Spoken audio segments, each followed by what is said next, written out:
오늘의 말씀 요한복음 1장 35절에서 51절까지 말씀입니다.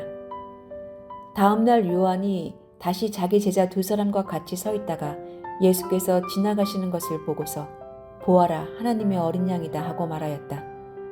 그 두 제자는 요한이 하는 말을 듣고 예수를 따라갔다. 예수께서 돌아서서 그들이 따라오는 것을 보시고 물으셨다. 너희는 무엇을 찾고 있느냐? 그들은 랍비님 어디에 묵고 계십니까? 하고 말하였다. 랍비는 선생님이라는 말이다. 예수께서 그들에게 대답하셨다. 와서 보아라. 그들이 따라가서 예수께서 묵고 계시는 것을 보고 그날을 그와 함께 지냈다. 때는 오후 4시쯤이었다. 요한의 말을 듣고 예수를 따라간 두 사람 가운데 한 사람은 시몬 베드로와 형제가 아닌 안드레였다. 이 사람은 먼저 자기 형 시몬을 만나서 말하였다.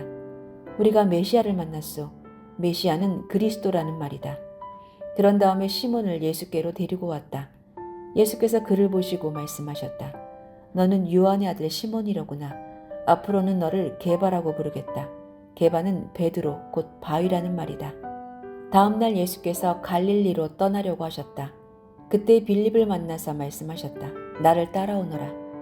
빌립은 베세다 출신으로 안드레와 베드로와 한 고향 사람이었다. 빌립이 나다네엘을 만나서 말하였다.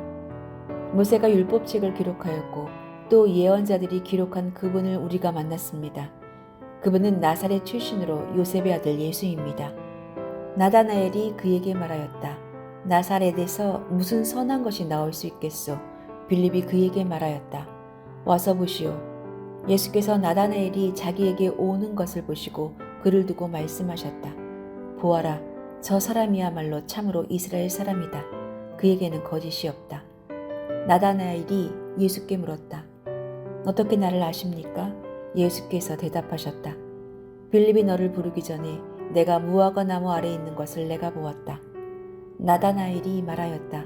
선생님은 하나님의 아들이시요 이스라엘의 왕이십니다. 예수께서 그에게 말씀하셨다. 내가 무화과 나무 아래에 있을 때 내가 너를 보았다고 해서 믿느냐? 이것보다 더 큰 일을 내가 볼 것이다. 예수께서 그에게도 말씀하셨다. 내가 진정으로 너희에게 말한다. 너희는 하늘이 열리고 하나님의 천사들이 인자 위에 오르락 내리락 하는 것을 보게 될 것이다.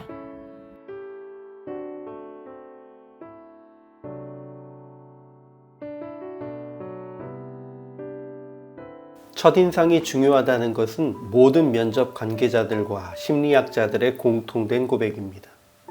그들은 첫인상이 상호 존중과 긍정적인 대인관계 형성에 결정적인 역할을 한다고 합니다. 남녀가 사랑에 빠지는 경우도 대부분은 첫 만남의 강한 인상에 좌우되는 경우가 많다고 말합니다. 그러나 이것은 어디까지나 상대방에게 선택받는 대상이 되기 위해 준비하는 과정에서 기억해야 할 지침일 뿐입니다. 말 그대로 첫인상만 좋은 사람도 있기 때문입니다.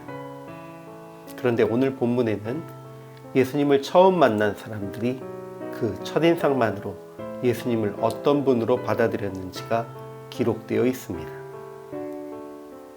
세례 요한은 자기 제자 둘에게 지나가시는 예수님을 하나님의 어린 양이라고 소개합니다. 그 제자들은 예수님을 만나 하룻밤을 함께 지냅니다. 그리고 다음날 그 중 하나인 안드레는 자기 형제 시몬 베드로를 찾아가 메시아를 만났다고 말하고 시몬을 예수님께 이끌어왔습니다. 이에 예수님은 시몬을 게바, 베드로라고 칭하십니다. 이후 예수님은 길에서 빌립을 만나 따르라 하셨고 그 빌립은 다시 친구 나다나엘에 가서 모세와 선지자들이 기록한 일을 만났다고 말합니다. 그리고 예수님 앞에 도착한 나다나엘은 그를 무화과 나무 아래에 있을 때 보셨다는 말씀을 듣고 예수님을 하나님의 아들이라고 고백합니다. 예수님을 만난 이들은 다양한 말로 예수님을 표현하고 있습니다. 세례 요한은 하나님의 어린 양, 즉 우리의 죄를 짊어지고 제물이 되실 분으로 소개합니다. 그리고 야고보는 메시아, 빌립은 모세와 선지자들이 기록한 사람, 즉 구약에 약속된 구세주라고 말합니다. 나다나엘도 자신의 본성과 삶을 꿰뚫어 보시는 예수님을 하나님의 아들, 이스라엘의 임금이라는 말로 고백합니다. 이것은 마태복음 16장에서 베드로가 주는 그리스도시요 살아계신 하나님의 아들이라고 고백하기보다 훨씬 앞선 시점의 고백입니다. 그런데 이들의 고백은 그리 중요하게 다루어지지 않고 있습니다. 그저 첫인상의 고백일 뿐이기 때문일 것입니다. 예수님을 처음 만난 제자들의 고백이 예수님과 오랫동안 동고동락한 베드로의 고백과 크게 다르지 않습니다. 이것은 예수님께서 베드로에게 이것을 알게 한 이는 하늘에 계신 아버지시라고 말씀하신 것에서 알 수 있듯이 예수님을 처음 만난 제자들도 성령의 감동에 근거해 고백했다는 것입니다. 그러나 경험 속에 진정으로 깨달은 바를 고백한 것은 아니기에 베드로의 고백만큼 중요하게 다루어지지는 않는 것입니다. 한순간의 깊은 인상과 감동으로 신앙을 고백하는 것이 참 나의 신앙이며 깨달음은 아닙니다. 그러니 우리는 주님과의 동고동락을 통해 감정적 첫사랑의 고백을 넘어선 진정한 믿음의 고백을 하는 신앙인으로 성장해 나아가야 합니다.